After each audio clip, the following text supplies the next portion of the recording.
നമസ്കാരം, ഞാൻ ബൈജു നായർ. നമ്മുടെ ചാനലിലേക്ക് സ്വാഗതം. ഇന്ന് റാപ്പിഡ് ഫെയറിൻ്റെ ദിവസമാണ്. റാപ്പിഡ് ഫെയറിൽ നിങ്ങൾക്ക് നിങ്ങളുടെ വാഹനത്തെ പറ്റി സംബന്ധിക്കുന്ന എന്ത് കാര്യങ്ങളും പറയാം, അതിൻ്റെ ഗുണദോഷങ്ങൾ പറയാം, സർവീസിൻ്റെ പ്രശ്നങ്ങൾ പറയാം. അങ്ങനെ നമ്മൾ വളരെ കാലമായി വിജയകരമായി മുന്നോട്ട് കൊണ്ടുപോകുന്ന പ്രോഗ്രാമാണ് റാപ്പിഡ് ഫെയർ. ഇന്നും നമ്മോടൊപ്പം ചേർന്ന് റാപ്പിഡ് ഫെയർ അവതരിപ്പിക്കുന്ന ജെയിൻ ഡീം ടു ബി യൂണിവേഴ്സിറ്റിയാണ്. കൊച്ചിയിലെ നഗരമധ്യത്തിലെ വലിയ ഒരു യൂണിവേഴ്സിറ്റിയാണ് ജെയിൻ യൂണിവേഴ്സിറ്റി. പക്ഷേ കൊച്ചിയിൽ അല്ലെങ്കിൽ കേരളത്തിൽ ഇപ്പോഴാണ് ജെയിൻ യൂണിവേഴ്സിറ്റി വരുന്നതെങ്കിലും ഇന്ത്യയിലെ പല ഭാഗങ്ങളിലും വർഷങ്ങളായിട്ട് വിജയകരമായി പ്രവർത്തിച്ചുകൊണ്ടിരിക്കുന്ന യൂണിവേഴ്സിറ്റി കോളേജുകളൊക്കെയാണ് ജെയിൻ്റെ കീഴിലുള്ളത്. കേരളത്തിലെ ഇപ്പോൾ കൊച്ചിയിലെ ഇൻഫോ പാർക്കിനുള്ളിലാണ് അതിമനോഹരമായ ക്യാമ്പസിൽ ജെയിൻ യൂണിവേഴ്സിറ്റി ആരംഭിച്ചിരിക്കുന്നത്. ഇപ്പോൾ ജെയിൻ യൂണിവേഴ്സിറ്റിയുടെ ഏറ്റവും പുതിയ അധ്യയന വർഷത്തേക്കുള്ള കോഴ്സുകളൊക്കെ ആരംഭിക്കുകയാണ്. അതിലേക്ക് ഇപ്പോൾ നിങ്ങൾക്ക് അപ്ലൈ ചെയ്യാം. കോഴ്സുകൾ ഏതൊക്കെയാണെന്നും എങ്ങനെയാണ് അപ്ലൈ ചെയ്യേണ്ടതെന്നൊക്കെയുള്ള വിശദവിവരങ്ങൾ നമുക്ക് ഡിസ്ക്രിപ്ഷനിൽ കൊടുത്തിരിക്കുന്ന ലിങ്കിലൂടെ അല്ലെങ്കിൽ അതിൽ കൊടുത്തിരിക്കുന്ന നമ്പറിലൂടെ ചോദിച്ച് മനസ്സിലാക്കാൻ സാധിക്കും. ജെയിൻ യൂണിവേഴ്സിറ്റി ഇന്ത്യയിലെ ഏറ്റവും ടോപ്പ് റേറ്റഡ് യൂണിവേഴ്സിറ്റികളിലൊന്നാണ്. UGC ഗ്രേഡഡ് ഓട്ടോണമി സ്റ്റാറ്റസ് കൊടുത്തിട്ടുണ്ട്. നാക്കിൻ്റെ A++ അക്രഡിറ്റേഷൻ കിട്ടിയിട്ടുണ്ട്. അതുപോലെ തന്നെ AICT അപ്രൂവ്ഡ് പ്രോഗ്രാമുകളാണ് അവിടെ പഠിപ്പിക്കുന്ന എല്ലാം തന്നെ. വേൾഡ് ക്ലാസ് ഇൻഫ്രാസ്ട്രക്ചറാണ് ജെയിൻ യൂണിവേഴ്സിറ്റി ഏത് കോളേജ് നോക്കിയാൽ നിങ്ങൾക്ക് കാണാൻ സാധിക്കുന്നത്. അതുപോലെ തന്നെ ഇപ്പോഴത്തെ ഏറ്റവും ആധുനിക കാലത്തിന് ചേരുന്ന രീതിയിലുള്ള ഇൻഡസ്ട്രി റെലവൻ്റ് ആയിട്ടുള്ള കരിക്കുലമാണ് അവിടുത്തെ കോഴ്സുകൾക്കെല്ലാം ഉള്ളത്. 50-ലധികം ഫ്യൂച്ചർ റെഡി UG അല്ലെങ്കിൽ PG പ്രോഗ്രാമുകളാണ് ജെയിൻ യൂണിവേഴ്സിറ്റി നിങ്ങൾ കാത്തിരിക്കുന്നത്. വളരെ എക്സ്പീരിയൻസ്ഡ് ആയിട്ടുള്ള ഫാക്കൽറ്റി ഉണ്ട്. ഇതിലെല്ലാം ഒരു 100% പ്ലേസ്മെൻറ്റ് അസിസ്റ്റൻസും കൊടുക്കുന്നുണ്ട്. അതായത് നിങ്ങളവിടെ പഠിച്ചു കഴിയുകയാണെങ്കിൽ നിങ്ങൾക്ക് ജോലി കിട്ടാൻ വേണ്ട എല്ലാ അസിസ്റ്റൻസും യൂണിവേഴ്സിറ്റി തന്നെ ചെയ്തു തരുന്നുണ്ട്. തീർച്ചയായിട്ടും നിങ്ങൾ പോയി കാണേണ്ട ക്യാമ്പസാണ്. നഗരമധ്യത്തിലാണെങ്കിലും അങ്ങേയറ്റം സുന്ദരമായി പ്രവർത്തിക്കുന്ന ഒരു യൂണിവേഴ്സിറ്റിയാണ് ജെയിൻ യൂണിവേഴ്സിറ്റി. എന്തൊക്കെയാണ് കോഴ്സുകൾ, അത്തരം കാര്യങ്ങളെല്ലാം നിങ്ങൾക്ക് ഡിസ്ക്രിപ്ഷനിൽ നോക്കിയിട്ട് വിളിച്ചു ചോദിച്ചും അതുപോലെ തന്നെ വെബ്സൈറ്റ് സന്ദർശിച്ചും മനസ്സിലാക്കാവുന്നതാണ്. അപ്പോൾ നമുക്കിനി ഇന്നത്തെ റാപ്പിഡ് ഫെയറിലേക്ക് പ്രവേശിക്കാം.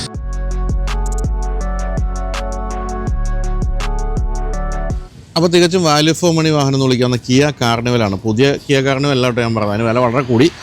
അപ്പോൾ കഴിഞ്ഞ ജനറേഷനിലെ കിയ കാർണിവലിൻ്റെ ഉടമയാണ് നമ്മൾ പരിചയപ്പെടാൻ പോകുന്നത്. നമസ്കാരം. നമസ്കാരം. പേര്? സുനിൽ. എന്ത് ദിവസമില്ല? ഞാനൊരു ഫാർമ് ഡിസ്ട്രിബ്യൂഷനാണ്. ഇവിടെ തന്നെയാണ്, എറണാകുളം തന്നെ. ധാരാളം ഓട്ടോ ഉള്ള ആളാണോ? അത്യാവശ്യം ഓട്ടോ ഉണ്ട്. തിരുവനന്തപുരം, കോഴിക്കോടൊക്കെ ഓട്ടോ ഉള്ള ആളാണ്. ഇവിടുത്തുകാരൻ തന്നെയാണോ? ഞാൻ ബേസിക്കലി എറണാകുളം തന്നെയാണ്. എത്ര കാലമായി കാർണിവൽ എടുത്തിട്ട്? ഇപ്പം 3 വർഷമായി. പുതിയ എടുത്തായിരുന്നോ? പുതിയ എടുത്തു. അന്ന് എത്ര രൂപയായി പുതിയതിന്? അന്നൊരു 42 lakhs ആയി. ഇപ്പൊ നേരെ ഇരട്ടിയായി.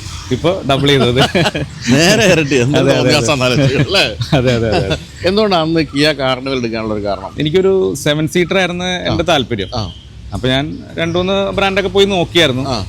പക്ഷേ നമ്മൾ ഈ 7 സീറ്റർ എന്ന് ഉദ്ദേശിക്കുമ്പോൾ ശരിക്കും നമുക്ക് ഒരു ലോങ് ട്രിപ്പാണ് നമ്മളെപ്പോഴും ഉദ്ദേശിക്കുന്നത്. ഫാമിലി ആയിട്ട് ഒരു ലോങ് ട്രിപ്പ് പോവുക, അങ്ങനെയൊക്കെയുള്ള ആഗ്രഹമായിരുന്നു. പക്ഷെ മറ്റുള്ള വണ്ടികൾ ഞാൻ നോക്കുമ്പോൾ ലഗേജ് സ്പേസ് ഭയങ്കര കുറവാണ്. പിന്നെ ബാക്കിലേക്ക് പോകുമ്പോൾ, തേർഡ് റോ പോകുമ്പോൾ ഭയങ്കര കൺജസ്റ്റഡുമാണ്. ഒരു ഈവൻ കുട്ടികൾക്ക് പോലും ഇരിക്കാനായിട്ട് കുറേ ലോങ്, ഇപ്പം നമ്മൾ ഗോവ അങ്ങനെയുള്ള സ്ഥലങ്ങളിലൊക്കെ പോകാൻ, ബാംഗ്ലൂരൊക്കെ പോകുമ്പോഴത്തേക്ക് കുട്ടികൾക്ക് ഇരിക്കുമ്പോഴും കുറച്ച് ബുദ്ധിമുട്ട് തോന്നാറുണ്ട്. അതായത് 7 സീറ്റർ എന്ന് പറയുമെങ്കിലും 3ാം നിര സീറ്റ് ഇരിക്കാനും പറ്റില്ല. 7 പേര് ഇരുന്ന് കഴിഞ്ഞാലും ലഗേജ് കയറ്റാനും പറ്റില്ല. അങ്ങനത്തെ ഉള്ള അങ്ങനെ കൂടെ പറ്റുന്ന വാഹനങ്ങൾ ഒന്ന് ഇത്, 2 MG ഗ്ലോസ്റ്റർ നല്ല തേർഡ് റോ സീറ്റ് ഉണ്ട്. പിന്നെ വെൽഫെയർ, അതൊക്കെ ഉള്ളൂ. അതെ. അത് കറക്റ്റ് ചോയ്സ് ആയിരുന്നു. ദീർഘദൂരമൊക്കെ പോയോ അങ്ങനെ? എന്നിട്ട് ഞാൻ ഗോവ പോയിട്ടുണ്ട്, പിന്നെ വേളാങ്കണ്ണി പോകാറുണ്ട്, പിന്നെ ബാംഗ്ലൂർ, പിന്നെ ഇടയ്ക്കൊന്ന് സേലത്ത് കൊണ്ടുവരും. ഞങ്ങളുടെ കമ്പനി ആവശ്യത്തിന് വേണ്ടി സേലത്ത്. എങ്ങനെയുണ്ട് വണ്ടിയെ പറ്റിയുള്ള മൊത്തമുള്ള? ഒന്നും പറയാനില്ല. ഇല്ലില്ല, വളരെ സന്തോഷം. എന്താണ് ഇതിന്റെ ഏറ്റവും ഇഷ്ടപ്പെട്ട ഫീച്ചർ? എന്താ? കംഫർട്ട് തന്നെയാണ്. Comfort even third row seat അല്ലേ? തേർഡ് റോ സീറ്റ് ആണെങ്കിലും സെക്കൻഡ് റോ ഒന്നും പറയാനില്ല. കാരണം അത്രമാത്രം കംഫർട്ടാണ്. ഇപ്പൊ എന്റെ ഫ്രണ്ട് കഴിഞ്ഞ ദിവസം ബാംഗ്ലൂർ പോകണമെന്ന് പറഞ്ഞിട്ട് എന്നോട് വണ്ടി ചോദിച്ചാൽ, പുള്ളി മഹീന്ദ്ര യൂസ് ചെയ്യുന്നത്. അപ്പോൾ എന്നോട് പറഞ്ഞാൽ എനിക്ക് ഫാദറിനെയും മദറിനെയും കൊണ്ടുപോകാനാണ്, ഒന്ന് വണ്ടി വരുമെന്ന് ചോദിച്ചു. ഞാൻ കൊണ്ടുപോയി. പക്ഷേ പുള്ളി പറയുന്നത് പപ്പയും മമ്മിയും അവിടെ ചെന്നിട്ട് അവർ അറിഞ്ഞില്ലെന്നുള്ളതാണ്. ഭയങ്കര എന്താ പറയാ, എനിക്ക് ഒന്നും പറയാനില്ല, ഭയങ്കര കംഫർട്ടാണെന്ന് അവർ പറഞ്ഞത്. ശരിക്കും പറഞ്ഞാൽ 40 ലക്ഷം രൂപയ്ക്കൊന്നും അല്ലായിരുന്നു അന്നേ ഇത് വിൽക്കേണ്ടത്. അതെ. അയ്യോ, അതിനും കൂടുതൽ കൊടുക്കാൻ. കാരണം സാധാരണ ഇപ്പൊ ടൊയോട്ടയുടെ വണ്ടിയൊക്കെ തന്നെയാണെങ്കിലും 35 രൂപ 40 രൂപ റേഞ്ചിൽ വരുന്നുണ്ടല്ലോ സാധാരണ ഹൈബ്രിഡിന്. ഇതിന്റെ ഇക്വലന്റ് ആയിട്ടുള്ള വെൽഫെയറിലേക്ക് പോയാൽ 1.20 ആ റേഞ്ച് വരുന്നുണ്ട്. അപ്പൊ ഇതിന്റെ അത് നമ്മൾ സഞ്ചരിക്കുന്ന കാര്യം പറഞ്ഞത്. എങ്ങനെയുണ്ട് ഡ്രൈവിംഗ് കംഫർട്ട്? എങ്ങനെയുണ്ട്? നമ്മള് ക്ഷീണം ഇല്ലെന്നുള്ളതാണ്. ഞാൻ തന്നെ മാക്സിമം ഡ്രൈവ് ചെയ്യാറുണ്ട്. പക്ഷെ എനിക്ക് ഇതുവരെ അങ്ങനെ ഒരു ഇത് തോന്നിയിട്ടില്ല. എനിക്കൊരു തന്നെയല്ല, എനിക്ക് തോന്നുന്നത് വലിയ വണ്ടിയാണെന്ന് തോന്നുകയില്ല ഡ്രൈവിംഗ്. ഇല്ല. ഇപ്പൊ നമ്മളിപ്പോ കൂടുതൽ MG റോഡിലൊക്കെ പോവുകയാണെങ്കിൽ തന്നെ യൂട്ടേൺ ഒക്കെ എടുക്കുമ്പോൾ ഒറ്റ ഇതിൽ തന്നെ നമുക്ക് പോരും. എനിക്ക് ആദ്യം ജീപ്പ് കോമ്പസ് ആയിരുന്നു. പക്ഷെ അത് യൂട്ടേൺ എടുത്ത് വന്ന് പകുതി എത്തിയിട്ട് നിർത്തിയിട്ട് പിന്നെ ബാക്ക് എടുത്ത് പോകണം. നമ്മുടെ ജിംനിയുടെ അവസ്ഥ കേട്ടോ. അതെ. അപ്പൊ ഇത് വെച്ച് നോക്കുമ്പോ എനിക്ക് വളരെ, ഞാൻ ചെറിയ വണ്ടി ഓടിക്കണ പോലെ ആ ഫീൽ തന്നെയുള്ളൂ. കാണുമ്പോ ഒരു ജംഗൽ ലുക്ക് ആണെങ്കിലും പക്ഷെ അങ്ങനെ ഒരു ഫീല് നമുക്ക് തോന്നത്തില്ല. പുതിയത് കണ്ടിരുന്നോ? പുതിയത് ഞാൻ പോയില്ല. എനിക്കൊരു പേടി, ഞാൻ അതിലേക്ക് ചാടിയാലോ എന്നുള്ള പേടി. 80 ലക്ഷം രൂപ എടുത്ത് ചാടിയാലോ? അതെ. അതുകൊണ്ട് വൈഫ് എപ്പോഴും പറയും, ദൈവത്തെ ഓർത്ത് വണ്ടി കാണാൻ പോകരുതെന്ന് പറയും. പുള്ളിക്കാരത്തേക്ക് പേടിയാ. കാരണം നമ്മളൊരു വണ്ടി കാണാൻ പോയപ്പോ തന്നെ അപ്പൊ തന്നെ നമ്മളത് അതൊക്കെ ലോക്കിടും. അതുകൊണ്ട് ദൈവത്തെ ഓർത്ത് പുതിയ വണ്ടി കാണാൻ പോകണ്ടെന്ന് പറഞ്ഞിട്ട്. എനിക്ക് തോന്നുന്നു ഇത് ആദ്യം വന്നപ്പോഴും ആ വിലയായിരുന്ന കുഴപ്പമില്ല. ഇതിപ്പോ ഈ വിലക്ക് ഇത് വന്നിട്ട് ഇപ്പൊ അത് ഇരട്ടി വന്നപ്പോഴാണ് നമുക്കൊരു പേടിയുണ്ട്. അത്രയും ശരിയാണ്. എത്ര കിലോമീറ്റർ ഓടിക്കാണ് ഇപ്പം? ഇപ്പൊ ഒരു 45,000 കിലോമീറ്റർ ഓടി. സർവീസ് എത്ര കോസ്റ്റ് ഒക്കെ വരാറുണ്ട്? സർവീസ് ഒരു 10,000 രൂപ ആ റേഞ്ചൊക്കെ വരുന്നുള്ളൂ. നല്ല സർവീസ് ആട്ടോ. നമ്മള് എന്താണെങ്കിലും അവർ അപ്പം തന്നെ ക്ലിയർ ചെയ്തു. എപ്പോൾ വിളിച്ചാലും, രാത്രി വിളിച്ചാൽ പോലും അവർ റെസ്പോണ്ട് ചെയ്യുന്നുണ്ട്. പിന്നെ സർവീസ് മാനേജർ ആണെങ്കിലും വിളിച്ചാൽ നമുക്ക് എന്തെങ്കിലും ഡൗട്ടൊക്കെ ഉണ്ടെങ്കിൽ അവര് ക്ലിയർ ചെയ്ത് തരാറുണ്ട്. സാധാരണ ഇതിൽ ഒരു 6 മണിക്ക് ശേഷം ഒന്നും ഇവരെ വിളിച്ചാൽ കിട്ടത്തില്ല. പക്ഷെ ആ പുള്ളി നല്ല രീതിയിൽ നമുക്ക് റെസ്പോണ്ട് ചെയ്യുന്നുണ്ട്. കുഴപ്പമൊന്നുമില്ല. എന്തെങ്കിലും കാര്യമായ സർവീസ് വേറെ വന്നിട്ടുണ്ടോ? അതോ പീരിയോഡിക്കൽ സർവീസ് മാത്രമേ? ഇല്ല, പീരിയോഡിക്കൽ മാത്രമേ ഉള്ളൂ. വേറെ മെയിൻ്റെനൻസ് ഒന്നും വന്നിട്ടില്ല, ഇതുവരെ വന്നിട്ടില്ല. ഇല്ല. അതുപോലെ ഇതിനകത്ത് മ്യൂസിക് സിസ്റ്റം പോലുള്ള ഇൻഫർടൈൻമെന്റ് സിസ്റ്റം ഒക്കെ നല്ല ഗംഭീര സാധനങ്ങളാണല്ലോ. അതൊക്കെ ഉപയോഗിച്ച് നോക്കിയിട്ടുണ്ടോ? ഞാൻ യൂസ് ചെയ്തിട്ടുണ്ട്. സോഫ്റ്റ്വെയർ ബഗ്സോ എന്തെങ്കിലും ഉണ്ടോ? ഏതാ സോഫ്റ്റ്വെയർ പ്രശ്നങ്ങൾ എന്തെങ്കിലും? ഇല്ല, ഇതുവരെ ഒന്നും വന്നിട്ടില്ല. ഇല്ല. അതിപ്പോ ഒരു ചെറിയൊരു ഇത് തോന്നിയത് എനിക്ക് 360 ഡിഗ്രി ക്യാമറ ഇല്ല. ഇത്രയും വലിയ വണ്ടിയാകുമ്പോ അതൊന്ന് വേണമായിരുന്നു. പക്ഷെ എന്നാലും കുഴപ്പമില്ല, നമ്മൾ അഡ്ജസ്റ്റ് ചെയ്ത് പോകുന്നുണ്ട്. അതിപ്പോ പുതിയതിൽ വന്നിട്ടുണ്ട്. പുതിയതിലുണ്ട് പറഞ്ഞു. അപ്പം ഇതിന്റെ കൂടെ ഇത് വാങ്ങിക്കാൻ നേരത്ത് ഞാൻ നേരത്തെ പറഞ്ഞ വെൽഫെയർ ഒക്കെ ആണല്ലോ ഇതിന്റെ കോമ്പനി, അതെല്ലാം നോക്കിയിരുന്നു? അതോ നേരെ ഇതിലേക്ക് അങ്ങ്? ഇല്ല, ഞാൻ ക്രിസ്റ്റ നോക്കി, പിന്നെ നോക്കിയത് ഇതാണ്. ഇത് രണ്ടുമാണ് നോക്കിയത്. പക്ഷെ എനിക്കപ്പോ ഞാൻ പറഞ്ഞല്ലോ, ലഗേജ് സ്പേസ് ക്രിസ്റ്റയിൽ ഇത്തിരി കുറവായിരുന്നു. ഇത് വെച്ച് നോക്കുമ്പോ ഒരു 3 ഫാമിലിയുടെ സാധനങ്ങളൊക്കെ അത്യാവശ്യം കയറി പോയിക്കോളും. ലഗേജ് ആണ് എനിക്ക് മെയിൻ ആയിട്ട് ഇതിന്റെ അട്രാക്ഷൻ ആയിട്ട് തോന്നിയത്. അപ്പൊ ഇനിയിപ്പം ഇത് ശരിക്കും പറഞ്ഞാൽ നമുക്കൊരു എന്നും ഓടിച്ചു നടക്കുന്ന ഒരു വാഹനമായിട്ട് പറ്റാത്തൊരു വലുപ്പം ഇതിനുണ്ട്. അതെ. വേറെ ഏതെങ്കിലും ഉണ്ടോ കയ്യിൽ ചെറിയ വണ്ടി? ഇപ്പൊ ഞാനൊരു സ്കോഡ റാപ്പിഡ് യൂസ് ചെയ്യുന്നുണ്ട്. അത് ഡീസലാണ്. Diesel automatic. സാധനമല്ലേ? നല്ല അടിപൊളിയാണ്. അത് ഈ പറഞ്ഞ ഇപ്പൊ കിട്ടാനും ഇല്ല, ഇനി വരാനും ഇല്ല. അങ്ങനെ അതിപ്പോ പലരും ചോദിക്കുന്നുണ്ട്, കൊടുക്കുന്നുണ്ട്. ഞാൻ പറഞ്ഞില്ല, കാരണം ഇനി കൈവിട്ട് പോയി കഴിഞ്ഞാൽ അത് കിട്ടത്തില്ല. അതെങ്ങനെയുണ്ട് മൈലേജ് ഒക്കെ? മൈലേജ് ഒരു 22 കിലോമീറ്റർ മൈലേജ് കിട്ടുന്നുണ്ട്. നല്ല ഇതാ. ഇതിന് മൈലേജ് എന്തുണ്ടാവും? ഇതിനൊരു 11 കിലോമീറ്റർ. ഹൈവേയിലും ഒക്കെ അത്ര തന്നെ ഉള്ളൂ. അത്രേ കിട്ടുന്നുള്ളൂ. ഹെവി വണ്ടിയല്ലേ? അതെ. ഹാപ്പിയാണ്, കുഴപ്പമൊന്നുമില്ല. അതിനും ഇപ്പോഴത്തെ ഏറ്റവും പുതിയ ഇലക്ട്രിക് വണ്ടികൾ ഓടിച്ചു നോക്കിയിട്ടുണ്ടോ? ഞാൻ ഇതുവരെ ഇലക്ട്രിക് ഓടിച്ചിട്ടില്ല. അതിലേക്ക് മനസ്സ് ചാഞ്ഞിട്ടില്ല. എനിക്കൊരു പേടിയുണ്ട്. കാരണം ഈ ചാർജിങ് സ്റ്റേഷൻ ചില സ്ഥലത്ത് ചിലർ പറയുന്നത് ഞാൻ കേട്ടതാണ്, എനിക്ക് എക്സ്പീരിയൻസ് ഇല്ല. പലരും പറയുന്നത് ചാർജിങ് സ്റ്റേഷൻ ചിലപ്പോൾ നമ്മൾ ചാർജ് ചെയ്യാൻ ചെല്ലുമ്പോൾ ചിലപ്പോൾ അവിടെ ഡൗൺ ആയിരിക്കും. അങ്ങനെയൊക്കെ സംഭവിക്കാറുണ്ട്. അപ്പൊ അങ്ങനെ ഒരു പേടിയുണ്ട്. നമ്മളിപ്പോ ചിലപ്പോൾ ലോങ് പോകാനാണെന്നുണ്ടെങ്കിൽ നമ്മൾ അത് നോക്കി കിടക്കുമ്പോൾ ടെൻഷൻ ആവും. അപ്പൊ എനിക്ക് ഹൈബ്രിഡ് ഇങ്ങനെ പതുക്കെ ഒന്ന് നോക്കിയാൽ കൊള്ളാന്നുണ്ട്. ഏതാണ് മനസ്സിലെന്തെങ്കിലും കണ്ടോ? ഇതുവരെ എനിക്ക് അങ്ങനെ ഒന്നും. ഇപ്പൊ എനിക്ക് തോന്നുന്നത്, ഇപ്പൊ ഞാൻ ബൈച്ചറിന്റെ തന്നെ ഒരു വീഡിയോ കണ്ടായിരുന്നു, ക്യാമറയെന്ന് പറഞ്ഞിട്ട്. അപ്പൊ അത് പതുക്കെ ഒന്ന് നോക്കണം താല്പര്യമുണ്ട്. പിന്നെ എന്തോ സ്കോഡ ചേട്ടൻ്റെ തന്നെ ഒരു ഇത് കണ്ടായിരുന്നു, സ്കോഡ ഡീസൽ വരുന്നുണ്ടെന്ന് പറയുന്നുണ്ട്. ക്യാമറയുടെ കാര്യത്തിൽ ഈ പറഞ്ഞ ലോകത്തിലെ ഏറ്റവും അധികം വിറ്റ വണ്ടികളിലൊന്നാണ് ക്യാമറ. നല്ലതാണ്. പക്ഷെ അതിനകത്ത് ഇന്ത്യയിൽ വരുമ്പോൾ ഒരു പ്രശ്നം സംഭവിക്കാവുന്ന റീസെയിൽ വാല്യൂ കുറച്ച് കുറവായിരിക്കും. കാരണം എപ്പോഴും റീസെയിൽ വാല്യൂ കൂടുതൽ വിൽക്കുന്ന വണ്ടികൾക്കാണ് റീസെയിൽ വാല്യൂ കൂടുന്നത്. പക്ഷെ എത്ര കാലം വേണേലും കിടന്നോളൂ, എത്ര ലക്ഷം കിലോമീറ്റർ ഓടിയാലും അനങ്ങാതെ അതേ പടി കിടന്നോളൂ. നല്ലൊരു ചോയ്സ് തന്നെയാണത്. തീർച്ചയായിട്ടും. അല്ല, വേറെ ഹൈബ്രിഡ് ഒന്നും ഇനിയിപ്പോ ഹൈബ്രിഡുകൾ വന്നാലും എനിക്ക് തോന്നുന്നു ടൊയോട്ട എന്നൊക്കെ ഇനി അവരൊന്നും പറഞ്ഞിട്ടില്ല. പക്ഷെ എനിക്ക് തോന്നുന്നില്ല ഉടനെ ഒന്നും അങ്ങനെ ഒരു ഹൈബ്രിഡ് തന്നെ. അല്ല, ഈ ഹൈബ്രിഡ് എന്ന് പറയുന്ന ടെക്നോളജി ഇത്തിരി കോസ്റ്റ്ലി ആയതുകൊണ്ട് എല്ലാവരും ഇലക്ട്രിക്കലാണ് കൂടുതൽ പരീക്ഷണങ്ങൾ നടത്തിക്കൊണ്ടിരിക്കുന്നത് കമ്പനികളെ. അതുകൊണ്ട് ഹൈബ്രിഡിൽ ഇനി കുറെ പരീക്ഷണങ്ങളും ഒക്കെ നടത്തലൊക്കെ കുറവായിരിക്കാനാണ് സാധ്യത. പിന്നെ ഹൈഡ്രജനിലേക്കൊക്കെ പോയിരിക്കും. അല്ലാതെ ഹൈബ്രിഡ് എന്ന് പറയുന്നത് ഇനിയിപ്പോ ഒത്തിരി സാധ്യതകൾ കുറവായിരിക്കും. എനിക്ക് തോന്നുന്നു ഇപ്പോഴും ടൊയോട്ടേ ഉള്ളൂ കുറെയെങ്കിലും അത് പിടിച്ചു നിൽക്കുന്നത്. എല്ലാവരും വിട്ടില്ലേ? അപ്പൊ എന്തായാലും ഈ പറഞ്ഞ പോലെ ഞാനിപ്പോ നേരത്തെ ഇവരോട് പറയുന്നത്, ഈ വണ്ടി വരുന്നുണ്ടോ എനിക്ക് വാങ്ങിക്കണമെന്ന് തോന്നാറുള്ള, വല്ലപ്പോഴും തോന്നാറുള്ള ഒരു വണ്ടികളുണ്ടായിരുന്നു. പക്ഷെ നമുക്കിത് ആവശ്യമില്ല, നമ്മൾ മാത്രമേ ഉള്ളൂ. വീട്ടിൽ കുടുംബം അംഗസംഖ്യ കുറവായതുകൊണ്ട്. പക്ഷെ ഇപ്പൊ ഞാൻ സജസ്റ്റ് ചെയ്തിട്ട് വാങ്ങിച്ച 2 പേരുണ്ട്. ഒന്ന് നമ്മുടെ ജോയ് മാത്യു ചേട്ടൻ, നമ്മുടെ ആക്ടർ ജോയ് മാത്യു, പിന്നെ എന്റെ അടുത്ത സുഹൃത്ത് ജയം പിലാത്തിക്കുളം എന്ന് പറയുന്ന ഇന്റീരിയർ ഡിസൈനർ. 2 പേര് സെക്കൻഡ് ഹാൻഡ് ആണ് വാങ്ങിച്ചത്. 2 പേരും ഭയങ്കര ഹാപ്പി. ഞാൻ അടുത്ത കാലത്ത് ചോദിച്ചപ്പോഴും പറഞ്ഞു വിൽക്കുന്നില്ല, അങ്ങനെ കിടക്കണമെന്ന് പറയുന്നത്. അത്രയും ഗംഭീരമായ വാഹനമാണ്. എനിക്ക് തോന്നുന്നു ഇതിനൊരു സെക്കൻഡ് ഹാൻഡ് ഇപ്പോൾ ഒരു 25-30 താഴെയൊക്കെ കിട്ടുമായിരിക്കും. അങ്ങനെ കിട്ടിയ ധൈര്യമായിട്ട് വാങ്ങിക്കാവുന്ന വണ്ടിയാണ് കിയ കാർണിവൽ. അപ്പോൾ എന്തായാലും നമ്മളിനി അടുത്ത ഹൈബ്രിഡുമായിട്ട് കണ്ടുമുട്ടുന്നത് പ്രതീക്ഷിക്കാം. Thank you so much. Thank you. ഇത് നമ്മൾ പരിചയപ്പെടുന്ന ഒരു സ്കോർപിയോ എൻ ഓണറിനെയാണ്. നമസ്കാരം. പേര്? എൻ്റെ പേര് ജേസൺ. എന്ത് ചെയ്യുന്നു? ഞാൻ നേവിയിലായിരുന്നു, റിട്ടയർ ആയി. ശരി. നിങ്ങളൊരു നേരത്തെ റിട്ടയർ ആവുമല്ലോ അല്ലേ? അതെ. എവിടെയൊക്കെ ആയിരുന്നു? കേരളത്തിലൊക്കെ ഉണ്ടായിരുന്നോ? ഞാൻ കേരളത്തിലുണ്ടായിരുന്നു. റിട്ടയർ ആവുന്ന സമയത്ത് കേരളത്തിലായിരുന്നു. അതിനു മുമ്പ് ഡൽഹി, ബോംബെ, വിശാഖപട്ടണം, പോർട്ട് ബ്ലെയർ. ശരി ശരി. എനിക്ക് തോന്നുന്നു ഈ മറ്റേ ആർമഡ് ഫോഴ്സുകാർക്ക് ഈ മഹീന്ദ്രയായിട്ട് ചെറിയ അടുപ്പമുണ്ട് അല്ലേ? നിങ്ങളുടെ കരുതി കുറെ വണ്ടികൾ മഹീന്ദ്രയുടെ ആണല്ലോ ഓടിക്കൊണ്ടിരിക്കുന്നത്. അങ്ങനെ അത് ഞങ്ങൾക്കൊരു ക്യാൻറ്റീൻ സപ്ലൈ ഉണ്ടല്ലോ, അതുവഴി അവൈലബിൾ ആണെന്നാണ് ഞാൻ പക്ഷേ എടുത്തിരിക്കുന്നത്. അതുവഴിയല്ല, ഞാൻ വണ്ടി എടുത്ത് റിട്ടയർ ആയി കഴിഞ്ഞില്ല. ഞാൻ റിട്ടയർ ആയിട്ട് ഒരു 10 കൊല്ലം കഴിഞ്ഞു. 10 കൊല്ലമായി. ശരി. അന്ന് ഇത് എടുത്തിട്ട് എത്ര കാലം ഇപ്പോൾ? ഇതിപ്പോൾ ഒരു 2 കൊല്ലം കഴിഞ്ഞു. 2-2.5 കൊല്ലം. എന്തായിരുന്നു ഇതിലേക്ക് ആകർഷിച്ച ഒരു സംഭവം എന്ന് പറഞ്ഞു കഴിഞ്ഞാൽ ജനറലി ഒരു ട്രബിൾ ഫ്രീ ആയിട്ടുള്ളതും ഏകദേശം ഒരുമാതിരി റോഡുകളിലൊക്കെ പോകാൻ പറ്റുന്നതായിട്ടുള്ളൊരു വണ്ടി വേണമായിരുന്നു. അത്യാവശ്യം അതിന് വേണ്ടി ഒന്നും ഓഫ് റോഡ് വേണ്ടി വന്നു കഴിഞ്ഞാൽ അതും വേണം എന്നുള്ളൊരു താല്പര്യം ഉണ്ടായിരുന്നു. അതായിരുന്നു കാര്യം. അപ്പോൾ ഇതെടുക്കുന്ന സമയത്ത് വേറെ എന്തെങ്കിലുമൊക്കെ നോക്കിയിരുന്നോ അതോ നേരെ ഡയറക്റ്റ് ഇതിലേക്ക് അങ്ങ് ചെല്ലുകയായിരുന്നോ? ഞാൻ കുറച്ച് നാളെ കഴിഞ്ഞിട്ട് എൻ്റെ ബഡ്ജറ്റിൽ പറ്റുന്ന തരത്തിലുള്ളൊരു വണ്ടി നോക്കിക്കൊണ്ടിരിക്കുകയായിരുന്നു. പല വണ്ടികളും എനിക്കിഷ്ടമുണ്ടായിരുന്നെങ്കിൽ അത് എൻ്റെ ബഡ്ജറ്റിൽ പെടുന്നതായിരുന്നില്ല. എനിക്കിതിനു മുമ്പ് ഒരു സഫാരി ഉണ്ടായിരുന്നു. സഫാരിയുടെ പിന്നെ വന്നിരുന്ന വണ്ടികളിൽ ഒരു 4 വീൽ ഓപ്ഷൻ കണ്ടിരുന്നില്ല. അതിൽ മേ ബി ഞാൻ സഫാരിയിലേക്ക് പോയിരുന്നു. തന്നെ എനിക്ക് തോന്നുന്നു ആദ്യത്തെ സഫാരി കഴിഞ്ഞിട്ട് പിന്നെ കുറച്ച് ആ മാൻലി ലുക്ക് അങ്ങ് കുറഞ്ഞു അല്ലേ? സോഫ്റ്റ് ആയി കാഴ്ചകളൊക്കെ. എനിക്ക് മറ്റേ സഫാരി ഹാപ്പി വിത്ത് അതേപോലെ വണ്ടി ഒരു ഉണ്ടായിരുന്നെങ്കിലുണ്ട്. പക്ഷേ അപ്പോൾ തന്നെയാണ് ആദ്യം ഇതിൻ്റെ വേറൊരു വണ്ടി ഉണ്ടായിരുന്നല്ലോ, 700 700 വന്നിരുന്നു. 700 എനിക്ക് അത്രയ്ക്ക് അതിൻ്റെ ഒരു തോന്നിയില്ല. അപ്പോൾ വെയിറ്റിംഗ് ഫോർ വന്ന ഉടനെ അത് ഞാൻ ബുക്ക് ചെയ്തത്.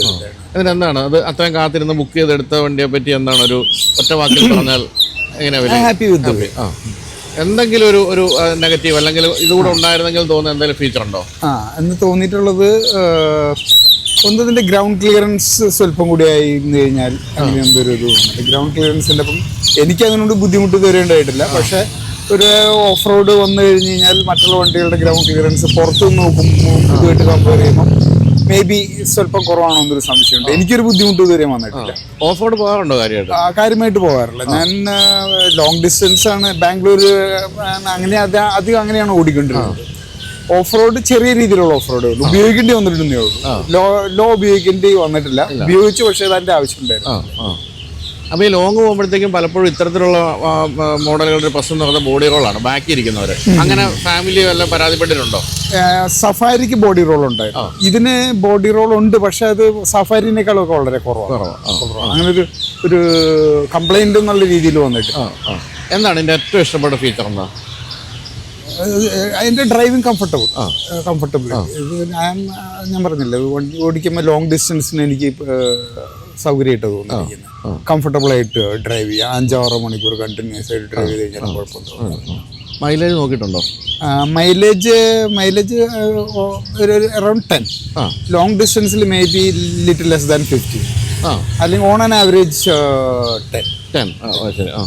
അതുപോലെ ഇന്ത്യൻ മാനുഫാക്ചറിന്റെ വണ്ടികളെ ചെറിയ ചെറിയ പ്രശ്നങ്ങൾ എപ്പോഴും പറയാറുണ്ട്. അങ്ങനെ എന്തെങ്കിലും ഫീൽ ചെയ്തിട്ടുണ്ടോ? അങ്ങനെ ചെറിയ പ്രശ്നങ്ങൾ എന്ന് പറഞ്ഞു കഴിഞ്ഞാൽ ഇതിന്റെ എനിക്ക് തോന്നിയിട്ടുള്ളത് ഇതിന്റെ മാപ്പിംഗ് വരുന്ന അതുമായിട്ട് ചില സമയത്ത് ഒരു ഇൻഫോർടൈൻമെന്റ് സിസ്റ്റത്തിൽ അതിന്റെ മറ്റേ സോഫ്റ്റ്വെയർ പ്രശ്നങ്ങൾ വരും. ചില നേരത്ത് വണ്ടി ഓണാവും, പക്ഷെ ഇത് വരികയില്ല.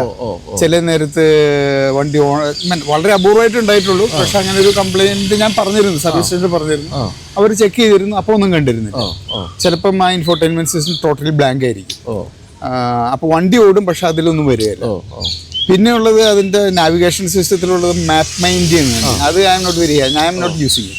അത് ഗൂഗിളിന്റെ ആയിരുന്നുണ്ടെങ്കിൽ കുറേ കൂടി. അപ്പൊ ഞാൻ മൊബൈലിൽ നിന്ന് കണക്ട് ചെയ്തിട്ട് ഉപയോഗിക്കുമ്പോൾ അതാണ് സോഫ്റ്റ്വെയർ ഇഷ്യൂസ് ഈ പറഞ്ഞാൽ പലപ്പോഴും പറയാറുണ്ട്. പക്ഷെ അത് പിന്നെ നമ്മളിപ്പോൾ സർവീസിന് കൊടുക്കുമ്പോൾ അങ്ങ് ശരിയാക്കി തരികയാണ്. ശരിയാക്കി തന്നെ. സർവീസ് ഈസ് വെരി ഗുഡ് ആയിട്ട് പറഞ്ഞു കഴിഞ്ഞാൽ സർവീസ് വെരി. സർവീസ് കോസ്റ്റ് എങ്ങനെയുണ്ട്? സർവീസ് കോസ്റ്റ് വളരെ റീസണബിൾ ആയിട്ടാണ്. അപ്പം ഇയർലി 10,000 തോന്നുന്നു. 10,000 rupees, under 10,000, say 8-9 അതിൽ. ഈ പുതിയ കാലഘട്ടത്തിൽ ഇപ്പോൾ ഇലക്ട്രിക് വാഹനങ്ങളാണല്ലോ കൂടുതലായിട്ട് വന്നുകൊണ്ടിരിക്കുന്നത്. ഓടിച്ചു നോക്കിയിട്ടുണ്ടോ? ഇലക്ട്രിക് വാഹനങ്ങൾ ഓടിച്ചു നോക്കിയിട്ടുണ്ട്. എനിക്ക് പക്ഷേ അതിൻ്റെ ഈ ചാർജിങ് ഒരു പ്രശ്നമായിട്ട് ഞാൻ ഉപയോഗിക്കാത്തന്നെ തോന്നിയിട്ടില്ല. പക്ഷെ അങ്ങനെ ഒരു പ്രശ്നം ഉണ്ടാവുമെന്ന് എനിക്ക് തോന്നിയില്ല. കാരണം ഇതില്ല. പിന്നെ ഈ ഓഫ് റോഡിന് ഉപയോഗിക്കാവുന്ന പോലെയുള്ള ഇലക്ട്രിക് വെഹിക്കിൾസ് ഉണ്ടോയെന്നും എനിക്ക് ഉറപ്പില്ല. അതൊക്കെ വരാൻ പോകുന്നുള്ളൂ. വരാൻ പോകുന്നുണ്ട്. ഓഫ് റോഡ് ആണ് മെയിൻ മനസ്സിലുള്ളത് അല്ലേ? അങ്ങനെ ഉപയോഗിച്ചില്ല, പക്ഷെ വേണ്ടി വന്നു കഴിഞ്ഞാൽ താല്പര്യമുണ്ട്, പക്ഷെ പറ്റിയിട്ടില്ല. അപ്പൊ ഇതിനിപ്പം ദീർഘകാലം ഉപയോഗിക്കാൻ തന്നെയാണോ പരിപാടി? സാധാരണ ഞാൻ എടുത്തു കഴിഞ്ഞാൽ വണ്ടി കുറച്ച് കാലം ഉപയോഗിക്കും. അത് എത്ര കാലം ഉപയോഗിച്ചിട്ട്? സഫാരി ഞാൻ 10 കൊല്ലത്തോളം. അത് എങ്ങനെ ഉണ്ടായിരുന്നു മൊത്തത്തിൽ ഈ സർവീസും കാര്യങ്ങളും? അതുപോലെ തന്നെ സർവീസിന് എൻ്റെ സർവീസ് ആദ്യമെല്ലാം നന്നായിരുന്നു, പക്ഷെ എനിക്ക് തോന്നുന്നത് അവർക്ക് ഒരുപാട് മോഡലുകളായിരുന്നു. അത് കാരണം ചെന്ന് കഴിഞ്ഞ് കഴിയുമ്പം at times you feel not very confident that they are being able to take care of it. അങ്ങനെ ഒരു പ്രശ്നം ഈ മഹേന്ദ്രയിൽ തോന്നിയിട്ടില്ല. ഇപ്പൊ പുതിയ ഇറങ്ങിയ ഫസ്റ്റ് ലോട്ടറിയായിട്ട് വന്നോ അപ്പോഴേ മുതൽ സർവീസിൽ അവർ വെരി കോൺഫിഡന്റ്. എവിടെയാ ചെയ്യാറുള്ളത്? ഞാനിവിടെ വയലാട്ട്. വയനാടിന് അഭിനന്ദനം കിട്ടിയിട്ടുണ്ട് കേട്ടോ. അതെ. അപ്പോൾ എന്തായാലും ഈ പറഞ്ഞ പോലെ മഹീന്ദ്രയുടെ ഇപ്പം നമ്മൾ അടുത്ത കാലത്ത് ഇതിൻ്റെ സ്കോർപിയോ എന്നും അതുപോലെ തന്നെ XUV താർ റോക്സുമായിട്ട് കമ്പയർ ചെയ്തൊരു വീഡിയോ ആയിരുന്നു. അപ്പോൾ നമ്മളതിൽ പറഞ്ഞ കാര്യം ഇതാണ്, താർ റോക്സ് എന്ന് പറയുന്നത് എടുക്കാൻ ഭയങ്കര ബുക്കിംഗ് പീരീഡ് ഒക്കെ ഉണ്ടല്ലോ, അതിലേക്ക് പോകേണ്ട കാര്യമില്ല. അതേ ഫീച്ചേഴ്സും അതിനേക്കാൾ കൂടുതൽ ഫീച്ചേഴ്സ് ഉണ്ട് സ്കോർപിയോ എന്നില്ലെന്നാണ് നമ്മളെന്നാ വീഡിയോ പറഞ്ഞത്. അത് തന്നെയാണ് ഇപ്പം നമ്മൾ അതിൻ്റെ ഒരു ഓണറുടെ വായിൽ നിന്ന് കേട്ടതും. അത് ഒരു ഗംഭീരമായൊരു വാഹനമാണ്. അപ്പോൾ എന്തായാലും താങ്ക് യു സോ മച്ച്. അപ്പം happy and safe off roading. Thank you.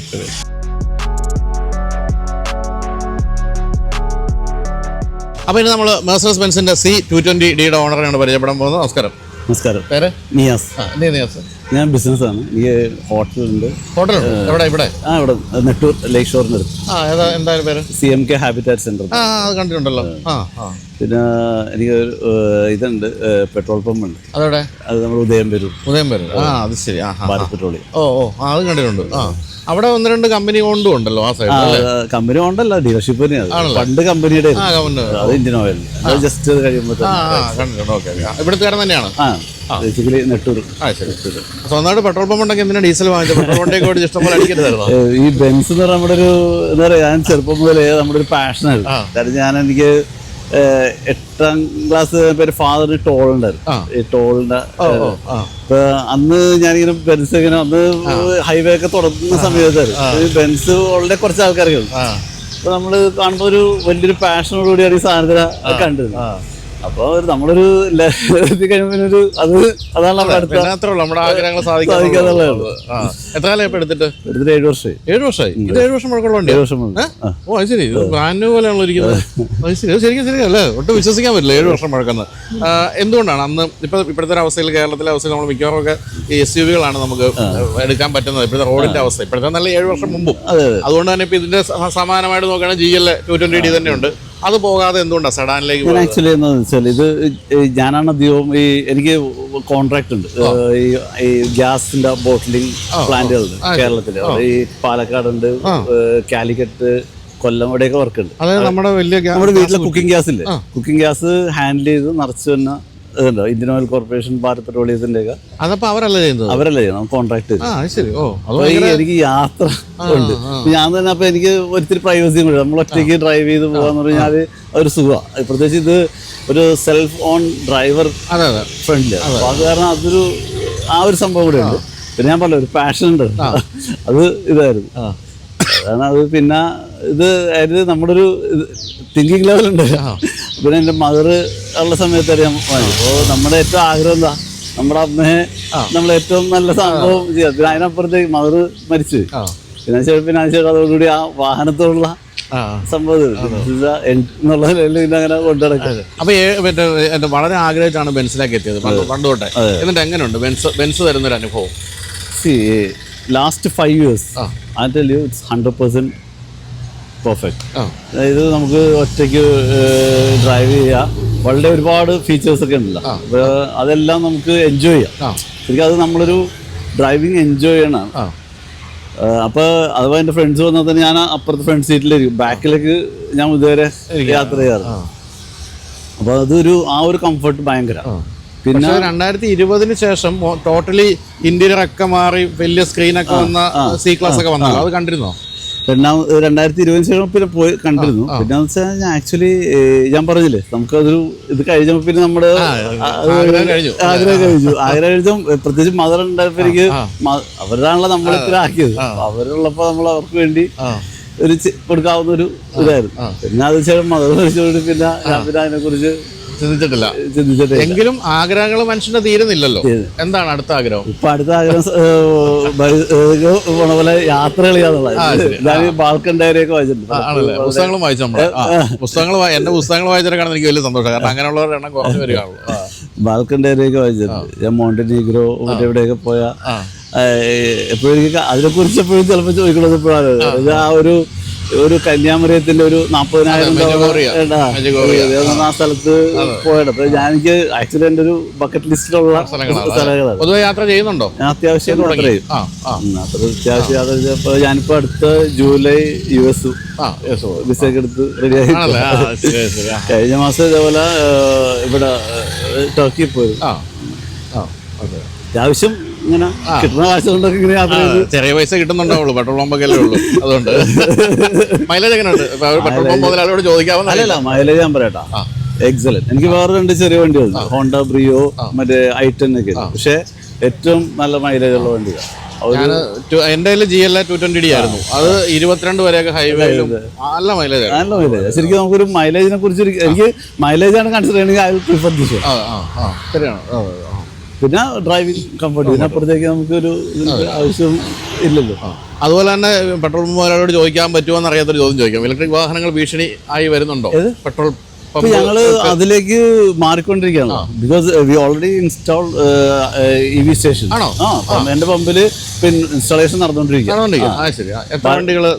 Bharat പെട്രോളിയത്തിന്റെ even സ്റ്റാർട്ടിങ്ങിൽ 2-3 ഇതൊക്കെ ഉള്ളൂ. പക്ഷെ എന്താ വെച്ചാൽ നമ്മളിപ്പോഴും പല സർവീസ് കൊടുത്തോണ്ടിരിക്കുക. മറ്റേ പെട്രോളിൽ മാത്രം ഒതുങ്ങല്ല, ഈവൻ ATM വരെ നമ്മൾ പ്രൊവൈഡ് ചെയ്യുന്നുണ്ട്. അല്ല, അതിപ്പോ കമ്പനി പറഞ്ഞിട്ടാണോ നമ്മൾ ഈ EV സ്റ്റേഷൻ കൊടുക്കുന്നത്? അല്ല, കമ്പനിയുടെ ശരിക്കും പല ടൈപ്പ് പെട്രോൾ പമ്പുകൾ. പല കമ്പനി ഇപ്പൊ എന്റെയൊക്കെ വെച്ചാൽ കമ്പനിയാണ് ഇൻവെസ്റ്റ്മെന്റ് നമ്മൾ നടത്തുന്നത്. അപ്പൊ കമ്പനിയുടെ ഇൻവെസ്റ്റ്മെന്റ് വരുമ്പോഴും കമ്പനിയാണ് അതിൽ ഡിസിഷൻ എടുക്കുന്നത്. അപ്പൊ എല്ലാ ഓയിൽ കമ്പനികളും, ഇന്ത്യൻ ഓയിൽ ആയാലും ഭാരത് പെട്രോളിയം ആയാലും ഇങ്ങനെ മാറിക്കൊണ്ടേയിരിക്കുക.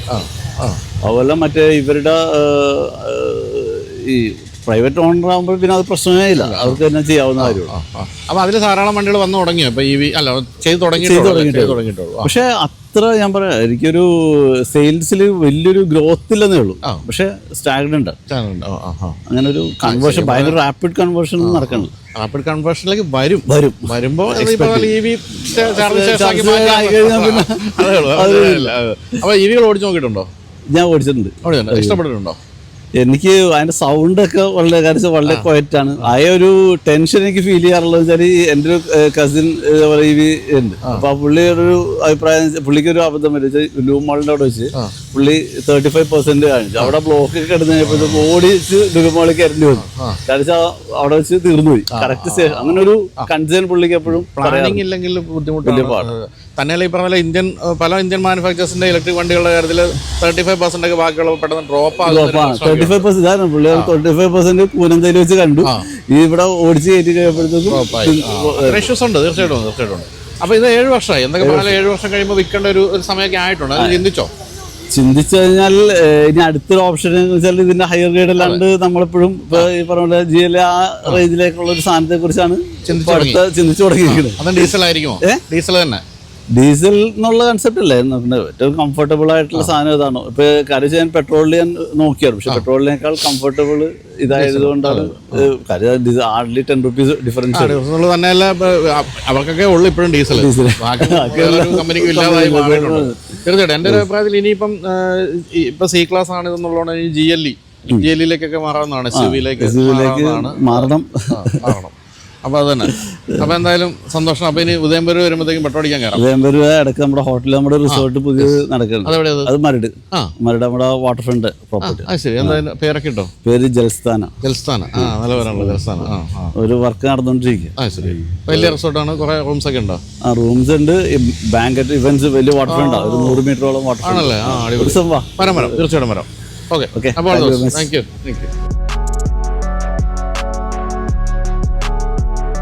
അപ്പോൾ ഇനി നമ്മുടെ റാപ്പിഡ് ഫെയറിൽ ഇതുവരെ പ്രത്യക്ഷപ്പെടാത്തൊരു വാഹനം, അത് സ്വിഫ്റ്റിൻ്റെ ബസാൾട്ടാണ്. ബസാൾട്ട് ഈ പറഞ്ഞ പോലെ നമ്മൾ ടാറ്റ കെർവിന് തൊട്ട് മുമ്പ്, ഒരു ദിവസം മുമ്പ് വരികയും, അതായത് ഈ ഒരു SUV കൂപ്പെ എന്ന് പറയുന്നത് ആദ്യമായി കൊണ്ടുവന്ന വാഹനമാണ് എന്ന് അവർ പറയുകയും ചെയ്തു. എന്നാൽ അങ്ങനെയല്ല, ഞങ്ങളാണ് ആദ്യം SUV കൂപ്പെ കൊണ്ടുവന്നതെന്ന് ടാറ്റ കെർവ് കാണിച്ചുകൊണ്ട് പറയുകയൊക്കെ ചെയ്യുന്നുണ്ട്. എന്തായാലും ബസാൾട്ടിൻ്റെ കാര്യത്തിൽ തികച്ചും വാല്യൂ ഫോർ മണി ആയിട്ടാണ് എനിക്ക് തോന്നിയിരിക്കുന്നത്. ഇതേ സെഗ്മെൻറ്റിലെ ഇത്തരത്തിലുള്ള വാഹനങ്ങളെക്കാളും വില വളരെ കുറവാണ് ബസാൾട്ടിന്. പക്ഷേ എന്തുകൊണ്ടോ സിട്രൻ്റെ വാഹനങ്ങൾ പലപ്പോഴും നമ്മുടെ കണ്ണിൽ എത്തുന്നില്ല എന്നേ ഉള്ളൂ. എന്തായാലും എൻ്റെ ഇത്തരത്തിലുള്ള ചിന്തകളൊക്കെ തന്നെയാണോ ബസാൾട്ടിൻ്റെ ഓണറിനും ഉള്ളത് നോക്കാം. നമസ്കാരം. നമസ്കാരം. വിപിൻ. ആ പിടുത്തമുണ്ടല്ലോ, ജിമ്മാണോ? അങ്ങനെയല്ല, എല്ലാ രീതിയിലും വർക്കൗട്ട് മുടക്കാറില്ല. ആണല്ലേ? എല്ലാ ദിവസവും വർക്കൗട്ട് ചെയ്യും. നമ്മൾ എത്രയും ട്രാവൽ ചെയ്യുന്ന ആളാണ്. സ്വാഭാവികമായിട്ടും ട്രാവലിംഗ് നമുക്കൊരു എക്സ്ട്രാ അഡീഷൻ ഇറക്കി വർക്കൗട്ട് മുടക്കാറില്ല. അല്ല, അപ്പോൾ ഈ ട്രാവൽ ചെയ്യുന്ന ആളാകുമ്പോൾ എങ്ങനെയാണ് ഇത്രയും വർക്കൗട്ട് ചെയ്യാൻ സമയം കിട്ടുന്നത്? എങ്ങനെയാണ്? നമുക്ക് ഓഫീഷ്യൽ ഞാൻ ICICI ബാങ്കിലാണ് വർക്ക് ചെയ്യുന്നത്. അപ്പോൾ മോർണിംഗ് എന്തായാലും 9 മണിക്ക് തൊട്ടായിരിക്കും നമ്മുടെ ആക്ടിവിറ്റി സ്റ്റാർട്ട് ആവുക. അപ്പോൾ ഒരു 5:30, 5:15 ഒക്കെ ആകുമ്പോഴത്തേക്ക് നമ്മുടെ റൂട്ടീൻ സ്റ്റാർട്ട് ആവും. എത്ര നേരം വർക്കൗട്ട് ചെയ്യും? 2 hours നിയർലി എന്തായാലും മോർണിംഗ് വർക്കൗട്ട് ചെയ്യും. അപ്പം ട്രാവലിംഗ് ഞാൻ കുറേ ജില്ലകൾ ഹാൻഡിൽ ചെയ്യുന്നുണ്ട്. അപ്പം ആ ലൊക്കേഷൻ എവിടെ ആണെങ്കിൽ അവിടെ വർക്കൗട്ട് ചെയ്യും, മുടക്കാറില്ല. വീട്ടിലാണെങ്കിൽ വീട്ടിൽ നിന്ന് പോയി വർക്കൗട്ട് ചെയ്യും, അത് മുടക്കാറില്ല. ജിമ്മിൽ പൊതുവെ ജിമ്മിൽ പോകാറുണ്ടോ സിറ്റുവേഷൻ കിട്ടുന്ന സമയത്ത്. ഇപ്പം എല്ലാ ദിവസം പോകില്ല, ഇപ്പം ട്രാവലിംഗ് ആയതുകൊണ്ട് എല്ലാ ദിവസം പോകാറില്ല. ഉള്ള ദിവസങ്ങളിൽ വർഷങ്ങളായിട്ട് തന്നെ മുടക്കാതെ വർക്കൗട്ട് പോകുന്നുണ്ട്. 10 ദിവസമായിട്ട് ജിമ്മിൽ പോകാൻ ആരംഭിച്ച ഒരാളുടെ ചോദ്യങ്ങളായിരുന്നു കേട്ടോ കേട്ടത്. ഇത്രയും നമ്മൾ ചോദിക്കുകയില്ല. ജിമ്മിന്റെ ഒരു ഇന്റീരിയർ ആദ്യമായിട്ട് ജീവിതത്തിൽ ഞാൻ കണ്ടത് 10 ദിവസം മുമ്പാണ്. അങ്ങോട്ടാണ് പോയി തുടങ്ങിയത്. എന്തായാലും അതിന്റെ പേര് ഇപ്പൊ ഇങ്ങനെ സ്റ്റൈലായിട്ട് നിൽക്കുന്നുള്ളൂ. എല്ലായിടത്തും വേദനയാണ്. കാലം അതെല്ലാം പറഞ്ഞു. നമ്മൾ ഏത് സ്റ്റാർട്ടിങ്ങിലുള്ള ഒരു ബുദ്ധിമുട്ടേ ഉള്ളൂ. കണ്ടിന്യൂ ചെയ്ത് കഴിഞ്ഞാൽ ഓട്ടോമാറ്റിക് ആ പെയിൻ വന്ന് പെയിൻ പോകണം. ആ പെയിൻ പോയി കഴിഞ്ഞാൽ പിന്നെ അത് വരത്തില്ല. അപ്പോൾ തുടക്കത്തിൽ അങ്ങനെ കൈമുട്ട് വേദന കാൽമുട്ട് വേദനയൊക്കെ വരും. അത് നമ്മൾ അന്നേരം സ്റ്റോപ്പ് ചെയ്യാതെ കണ്ടിന്യൂ ചെയ്ത് പോയി കഴിഞ്ഞാൽ നമുക്ക് ആ പ്രശ്നം ഉണ്ടാവത്തില്ല. സുഖമായിട്ട് കണ്ടിന്യൂ ചെയ്യാൻ തന്നെയാണ് എന്റെ തീരുമാനം. നല്ല കാര്യം. അപ്പൊ എന്തായാലും ഈ പറഞ്ഞ പോലെ ആളിന്റെ മസിൽ പോലെ തന്നെ തോന്നിക്കുന്ന മസിലോട് കൂടി ഒരു വാഹനമാണ് എടുത്തത്. എന്തുകൊണ്ടാണ് സിട്രൺ ബസാൾട്ട് എന്ന് പറയുന്ന വണ്ടിയിലേക്ക്? ഫസ്റ്റ് ഓഫ് ഓൾ ഞാൻ നോക്കിയെന്ന് പറഞ്ഞാൽ യൂണിക്നെസ്. ഞാൻ എല്ലാ കാര്യത്തിലും ഒരു മറ്റുള്ള ആൾക്കാർ ഇല്ലാത്തൊരു സംഭവം. ഇവനൊരു ഫോൺ ആയാലും എന്തായാലും നമ്മൾ മറ്റുള്ള ആൾക്കാരുടെ നോർമലി എല്ലാവരുടെയും കയ്യിൽ കാണാത്തൊരു സംഭവം യൂസ് ചെയ്യാൻ ആഗ്രഹിക്കുന്നു. അപ്പോൾ പുതിയൊരു വാഹനത്തിലേക്ക് ഞാൻ അവിടെ i20 യൂസ് ചെയ്തിരുന്ന വർഷങ്ങളായിട്ട്. അപ്പോൾ പെട്ടെന്നൊരു വാഹനം പുതിയതായിട്ട് മാറാൻ ഒരു പ്ലാൻ വന്നപ്പോഴത്തേക്കും ഒരു യൂണിക്നെസ് ഫീൽ ചെയ്യണം. നമ്മൾ റോഡിൽ ഇറങ്ങുമ്പോഴത്തേക്ക് റോഡ് പ്രസൻസ് വേണം. എന്നാൽ നമ്മളൊരു കോസ്റ്റ് നമുക്ക് അത്രത്തോളം അങ്ങോട്ട് സ്പെൻഡ് ചെയ്യാനും താല്പര്യമില്ല വാഹനത്തിന് വേണ്ടിയിട്ട്. നമ്മുടെ ഒരു കപ്പാസിറ്റിക്ക് അനുസരിച്ച് നിൽക്കുന്ന രീതിയിൽ എന്നാൽ സംഭവം ഒരു മാസി ലുക്ക് കിട്ടണം. അപ്പോൾ ആ ഒരു പ്ലാനാണ് കുറേ സെർച്ച് ചെയ്തത്. ഇപ്പോൾ ഏതെടുത്ത് ചെയ്യാൻ പറ്റുന്നുള്ള ആലോചിച്ചത്. അപ്പോൾ ബേസിക്കലി വേറെ കുറച്ച് വണ്ടികൾ നമ്മൾ SUV ട്രാവലിംഗ് ഉള്ളതുകൊണ്ട് അതൊന്ന് പ്രിഫർ ചെയ്തപ്പോൾ, പക്ഷേ നമ്മൾ ഉദ്ദേശിക്കുന്ന ഒരു അതെല്ലാം റോഡിൽ കാണാം. നമ്മൾ ഞാനും ഫാമിലി ട്രാവൽ ചെയ്യുന്ന സമയത്ത് ഞങ്ങളിങ്ങനെ റോഡിൽ നമുക്ക് ഈ വണ്ടി പ്ലാൻ ചെയ്യുന്ന പറയുമ്പോൾ ആ പോകുന്ന വഴിക്ക് ഒരു 10 കിലോമീറ്റർ സറൗണ്ടിങ്സ് എടുത്ത് 15 വണ്ടി കാണുന്നു. അപ്പോൾ അത് നമ്മൾ ഇതാണല്ലോ നമ്മൾ പറഞ്ഞത്. അപ്പോൾ അങ്ങനെ ആയപ്പോഴത്തേക്കും സ്വാഭാവികമായിട്ടും ഒരു എന്തെങ്കിലും വ്യത്യസ്തമായ ഒരു വണ്ടികൾ ഇപ്പം ഇഷ്ടംപോലെ വണ്ടികൾ ഇങ്ങനെ മാർക്കറ്റിൽ വരുന്നുണ്ട്. അപ്പോൾ ഏറ്റവും വ്യത്യസ്തമായിട്ട് എന്തൊരു ചെയ്യാന്നുള്ള ഓപ്ഷൻ വന്നപ്പോഴാണ് ഈ കർവിൻ്റെ ഈ എന്താ പറയുക നമ്മുടെ ഈ ഒരു SUV കൂപ്പ് സെഗ്മെന്റ് ശ്രദ്ധയിൽപ്പെട്ടത്. അപ്പോൾ അതൊരു വെറൈറ്റി ആയിട്ട് എനിക്ക് തോന്നി. അപ്പോൾ അങ്ങനെ സ്വാഭാവികമായിട്ട് നമ്മൾ പിന്നെ ഇതിനെക്കുറിച്ചൊന്ന് സ്റ്റഡി. പിന്നെ കമ്പനി ബേസിക്കലി നമ്മൾ എന്തായാലും കമ്പനിയെ കൊണ്ട് സ്റ്റഡി ചെയ്യുമല്ലോ. കമ്പനി സെർച്ച് ചെയ്തപ്പോഴത്തെ ഒരു 100 years ഓഫ് എക്സ്പീരിയൻസ് ഉള്ള കമ്പനിയാണ്, ഫ്രഞ്ച് കമ്പനിയാണ്. എന്തായാലും മോശമാവില്ല. ഇന്ത്യയിലൊക്കെ ഒരു ലോഞ്ച് ചെയ്ത് ഞാനപ്പോൾ ഇതിനെക്കുറിച്ച് കുറച്ച് സ്റ്റഡി ചെയ്തു. അപ്പോൾ ഒരു കൂടുതലും പ്രിഫർ ചെയ്തേക്കുന്ന ഈ പറഞ്ഞ പോലെ EV സെഗ്മെന്റിലാണ്, C3 ഒക്കെയാണ് കണ്ടേക്കുന്നത്. അപ്പോൾ ഈ പുതിയൊരു സംഭവം വന്നപ്പോൾ എന്തെങ്കിലും ഒരു ചേഞ്ച് ഉണ്ടാവും, മാർക്കറ്റിലൊരു ചേഞ്ച് ഉണ്ടാവും എന്നുള്ള പ്ലാൻ ഉണ്ടായിരുന്നു. പിന്നെ ഞാൻ പ്രധാനമായിട്ട് ശ്രദ്ധിച്ചത് കുറച്ച് സ്റ്റഡി ചെയ്തപ്പോൾ എനിക്ക് മനസ്സിലായി ഇത് ഒരുപാട് വാങ്ങില്ല എന്നൊരു തോന്നൽ എനിക്ക് വന്നു. അപ്പോൾ അതായിരുന്നു എനിക്ക് വേണ്ടത്. ഒരുപാട് വാങ്ങേണ്ട നമ്മുടെ യൂണിക്നെസ് പോകുമല്ലോ. അപ്പോഴാണ് ഈ പറഞ്ഞ പോലെ ഷോറൂം വിസിറ്റ് ചെയ്തു. അപ്പോൾ ഒരു വൈറ്റ് വണ്ടിയാണ് നമ്മൾ കണ്ടത്. വൈറ്റ് കണ്ടപ്പോഴത്തേക്കും ഓക്കെ, കണ്ടു, ഇഷ്ടപ്പെട്ടു. ടെസ്റ്റ് ഡ്രൈവ് ചെയ്തപ്പോഴത്തേക്കും കുഴപ്പമില്ല. പിന്നെ ഏറ്റവും അട്രാക്റ്റീവ് ആയിട്ട് ഫീൽ ചെയ്യുന്ന സസ്പെൻഷനാണ്. നമുക്ക് ഭയങ്കര ഒരു ഫീൽ. നമ്മുടെ ഈ കേരളത്തിലെ റോഡുകൾക്ക് ഏറ്റവും ഇമ്പോർട്ടൻ്റ് ആയിട്ട് സസ്പെൻഷനാണ്. സസ്പെൻഷൻ നല്ല നമുക്ക് എന്താ പറയുക, ഈ പറഞ്ഞ പോലെ ബ്രിഡ്ജസ് ഒക്കെ ട്രാവൽ ചെയ്ത് ലാൻഡ് ചെയ്യുമ്പോൾ നല്ലൊരു സ്മൂത്ത് ലാൻഡിങ് ഫീൽ ചെയ്തു. അപ്പോൾ സ്വാഭാവികമായിട്ടും വണ്ടി ഇതന്നെ ഓക്കെ ആയി. ഏത് വേരിയന്റ് എടുത്തത്? ഇതെടുത്തേക്കുന്നത് പിന്നെ ബസാൾട്ട് പ്ലസ് എന്നുള്ള വേരിയന്റ് എടുത്തേക്കുന്നത്. ടോപ്പിന് തൊട്ട് താഴേക്കുന്ന ഓട്ടോമാറ്റിക് തൊട്ട് താഴേക്കുന്ന വർഷം. മാനുവൽ മതിയായിരുന്നു. കാര്യം ആ ഗിയർ ഷിഫ്റ്റിങ്ങിന്റെ ഒരു സുഖവും കൺട്രോളും ഒക്കെ കിട്ടാനുള്ള ആഗ്രഹിച്ച് നമ്മൾ മാനുവൽ തന്നെ പ്രിഫർ ചെയ്തത്. അപ്പോൾ സ്വാഭാവികമായിട്ടും പിന്നീട് നെക്സ്റ്റ് ഓപ്ഷൻ വന്നപ്പോഴാണ് ഈ ഒരു കളർ ചേഞ്ച് മൈൻഡിലേക്ക്. ഈ ബ്ലാക്ക് ഇല്ലല്ലോ. സിട്രൺ ഇന്ത്യയിലെ ഫസ്റ്റ് ബ്ലാക്ക് ബസാൾട്ട്, ഇന്ത്യയിലെ ഫസ്റ്റ് ബ്ലാക്ക് ബസാൾട്ടാണ്. ഇന്ത്യയിലെ ഇതൊരു ആരും ചെയ്തും കണ്ടിട്ടില്ല. ആൻഡ് ഓൺലി ബ്ലാക്ക് ബസാളാണ്. അപ്പോൾ അവരുടെ EVM അവരുടെ ഒഫീഷ്യൽ വെബ്സൈറ്റിൽ ഇത് ഓൾറെഡി ഉണ്ട്, വണ്ടി ഇട്ടിട്ടുണ്ട്. ഇന്ത്യ ഫസ്റ്റ് ബ്ലാക്ക് ബസാൾട്ട് എന്ന് അവർ പബ്ലിഷ് ചെയ്തിട്ടുണ്ട്. അപ്പോൾ ഇനി വേറെ ആരും ആ ഒരു കാറ്റഗറിയിലേക്ക് എനിക്ക് തോന്നുന്നില്ല. പിന്നെ വണ്ടി എടുത്ത് രാവിലെ ഡെലിവറി എടുത്തു, ഒന്ന് ഉച്ചയ്ക്ക് നമ്മൾ കളർ ചേഞ്ചിന് കൊടുത്തു. അല്ല, നമ്മൾ ഇവിടെ തന്നെ വൈറ്റിൽ തന്നെ അവർ പ്രിഫർ ചെയ്തത് വിഷൻ ഷാഫ്റ്റ് എന്നുള്ള ഷോ അവിടെയാണ് ചെയ്തത് കളർ ചേഞ്ച്. എത്ര രൂപയായി റീപെയിന്റ് ചെയ്തപ്പോൾ? എല്ലാം കൂടെ ഒരു 1.85 lakhs സെറാമിക് കോട്ടിംഗ് എല്ലാം കൂടെ ആ റേഞ്ച് എത്തി. ഏതായിരുന്നു? വൈറ്റ് ആയിരുന്നു വണ്ടി? പ്യൂർ വൈറ്റ് ആയിരുന്നു. വണ്ടി എടുത്തു, രാവിലെ നമ്മൾ എടുത്തു, ഫാമിലിയായിട്ട് ജസ്റ്റ് ഒന്ന് എറണാകുളത്ത് കറങ്ങിയിട്ട് ഒരു 6-7 കിലോമീറ്റർ ഓടിച്ചിട്ടുള്ളൂ. ഓടിച്ചിട്ട് അന്ന് ഉച്ചയ്ക്ക് തന്നെ വണ്ടി നമ്മൾ കളർ ചേഞ്ച് കൊടുത്തു. എനിക്കൊന്നും ആരും അങ്ങനെ ചെയ്യാൻ തോന്നില്ല. വണ്ടി രജിസ്റ്റേർഡ് വണ്ടി രാവിലെ എടുത്തിട്ട് അന്ന് തന്നെ ഉച്ചയ്ക്ക് കളർ ചേഞ്ച് കൊടുക്കാൻ തോന്നുന്നു. ചേഞ്ച് ചെയ്യാൻ വേണ്ടി എല്ലാം കൊടുത്തിട്ടുണ്ട്. നമ്പർ കിട്ടാൻ വേണ്ടിട്ട് വെയിറ്റ് ചെയ്യേണ്ടി വന്നു. അപ്പോൾ നമ്മൾ ഈ ഒരു ഫാൻസി നമ്പർ കിട്ടാനും കുറച്ച് 636 6ന്റെ മിറർ ഇമേജ് ഉള്ള 9 കൊടുത്തോ? കൊടുക്കേണ്ടി വന്നു. പക്ഷേ ഞാൻ എടുക്കുന്ന സമയത്ത് 3000 സീരീസ് ആയിരുന്നു. അപ്പോൾ 6000 ആവാൻ വേണ്ടി വെയിറ്റ് ചെയ്തു. ഈ 63ക്ക് മാച്ച് ആവാൻ വേണ്ടി അതിനും 2 മാസം വെയിറ്റ് ചെയ്തു. അപ്പൊ ഇത്രയൊക്കെ വെയിറ്റ് ചെയ്ത് ഇത്രയും കാര്യങ്ങളൊക്കെ ചെയ്യാൻ മാത്രം വർത്താണോ ബസാൾട്ട്? തീർച്ചയായിട്ടും വർത്താണ്. ഒന്നാമത്തെ കാര്യം, ഞാൻ എവിടെ വണ്ടി കൊണ്ടിട്ടാലും ഫസ്റ്റ് ഓഫ് ഓൾ ഒരു ലുക്ക് കിട്ടുന്നുണ്ട്. മിനിമം ഒരു ദിവസം നമ്മൾ ട്രാവൽ ചെയ്യുന്ന ആരെങ്കിലും ഈ വണ്ടി ഏതാണ് ഉറപ്പായിട്ടും ചോദിക്കും ആരും.